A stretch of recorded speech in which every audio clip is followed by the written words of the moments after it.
Hello friends, सब लोग कैसे हैं। फ्रेंड्स, इस वीडियो में हम जानेंगे कि जो प्लांट में मूवमेंट होता है, तो मूवमेंट उसकी लीफ में होता है। जैसे कि छुई का प्लांट होता है जिसको टच मी नॉट इंग्लिश में कहा जाता है।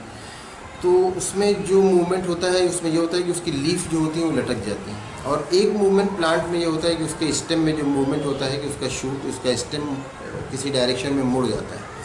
तो इन दोनों मूवमेंट में डिफरेंस क्या होता है? तो इन दोनों मूवमेंट में अगर बेसिक डिफरेंस की बात करें तो जो लीफ का लटक जाना, ये तो नेस्टिक मूवमेंट हुआ। और जो ये शूट का किसी डायरेक्शन में मुड़ जाना, तो ये ट्रॉपिक मूवमेंट हुआ। नेस्टिक मूवमेंट में जो बाहर से स्टिमुलस उसको मिलता है, उसमें डायरेक्शन तय नहीं होता कि किस डायरेक्शन में मूव करना है। जबकि जो ट्रॉपिक मूवमेंट होता है उसमें जो स्टिमुलस डायरेक्शन भी तय करता है कि किस तरफ मूवमेंट होना है। जो ये लीफ की अगर बात करें कि उसका लीफ का लटक जाना, तो ये नेस्टिक मूवमेंट है। चूँकि टच यहाँ पर एक उसका स्टिमुलस होता है तो इसको थैग्मोनेस्टी कहेंगे।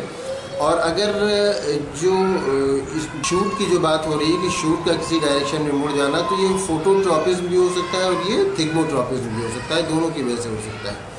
अगर हम बात करें यहाँ पर फोटोट्रॉपिक मूवमेंट की, तो ये फोटोट्रॉपिक मूवमेंट या जो शूट में जो मूवमेंट हुआ, ये शूट में जो मूवमेंट होता है एक तरह का ग्रोथ मूवमेंट है। वो जो स्टेम है वो ग्रो कर रहा है और वो मूव करते हुए जब मूव किया तो उसमें ग्रोथ भी साथ में आया। लेकिन जो ये जिस तरह से टच मी नॉट छुई का प्लांट है, उसकी जो लीफ लटक गई, जो नेस्टिक मूवमेंट रहा, इसमें थिग्मोनेस्टी हुआ, तो इसमें किसी तरह का कोई ग्रोथ नहीं रहा। तो इसमें ये ग्रोथ मूवमेंट नहीं है।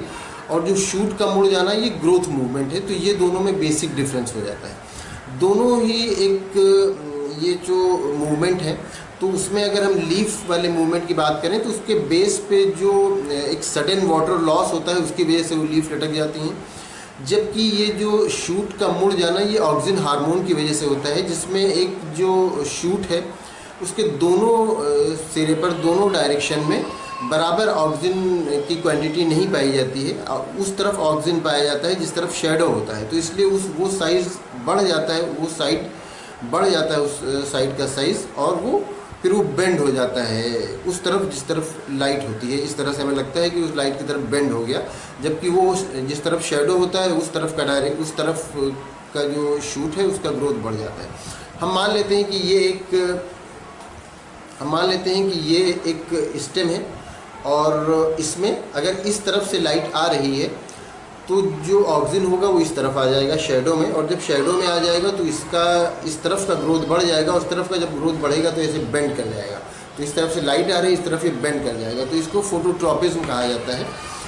तो जो दोनों मूवमेंट में बिल्कुल बेसिक डिफरेंस रहा कि ये जो जिसमें लीफ का केवल लटक जाना या लीफ का नीचे की तरफ गिर जाना, ये जो लीफ का लटक जाना, ये तो नेस्टिक मूवमेंट हुआ।